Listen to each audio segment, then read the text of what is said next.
নাচ গান করবে আর রাত্রিটা পার করে 2025 মানে বলবে আমাদের 2025 খুব ভালো কেটেছে। কিন্তু আল্লাহ নবী কি বলছেন জানেন? একটু শুনুন, একটু মনোযোগ দিন। আল্লাহ নবী সাল্লাল্লাহু আলাইহি ওয়াসাল্লাম বলছেন, মান তাশাব্বাহা বিকওমিন ফাহুয়া মিনহুম। আল্লাহ নবী সাল্লাল্লাহু আলাইহি ওয়াসাল্লাম বলছেন, কোনো মানুষ যদি কোনো মানুষের সাদৃশ্যকে অবলম্বন করে তাহলে কিয়ামতের দিন তার সঙ্গে তাকে উঠানো হবে। এবার আপনি বলুন, মুসলমান, একটা মুসলমানের ঘরে জন্ম নিয়ে আপনি এই ডিজে বাজিয়ে 2025-এ যাবেন, এই 2024 থেকে 25-এ যাবেন, আপনি কি মনে করছেন আমার ভালোই হবে? কেন আপনি ওই রাত্রিটা ইবাদতে কাটাতে পারবেন না? আমি আপনাকে বলি না যে আপনি ইবাদতে কাটান, আপনি তো পারবেন। কেন আপনি বক্স ভাড়া করে চলে যাচ্ছেন ফাঁকা ময়দানে আর কোমর ঝুলিয়ে মুরগা বানিয়ে আপনি রাতটাকে অতিবাহিত করছেন?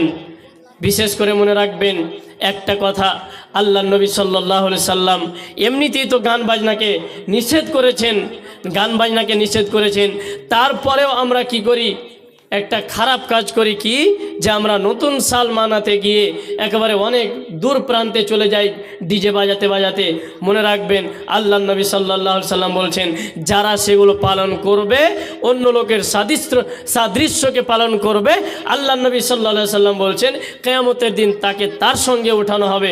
যদি আপনি আমি সেই জায়গায় কি করি? অংশগ্রহণ করি, তাহলে আপনাকে আমাকে কিয়ামতের দিন ওইভাবে উঠানো হবে।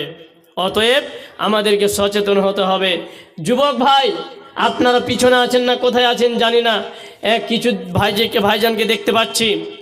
তো যদি আপনারা এখানে থাকেন বা মাইকের আওয়াজ যদি আপনার কানে যায়, তাহলে আপনি সচেতন হয়ে যান। আমরা যেন মনে করছেন কি 2024 গেল মানে কি আমাদের হায়াতটা কমে গেল? যদি আমি আর 5 বছর আল্লাহ আমার হায়াত দিয়ে রাখে, তাহলে 24 চলে গেল, তার মানে কি 1 বছর চলে গেল, কাটতিল হয়ে গেল, আর 4 বছর বাঁচলো। এবার আপনি কিভাবে কাটাবেন? সময় বেশি নেই। অতএব আমাদেরকে সচেতন হয়ে যেতে হবে। এখনও তওবার দরজা খোলা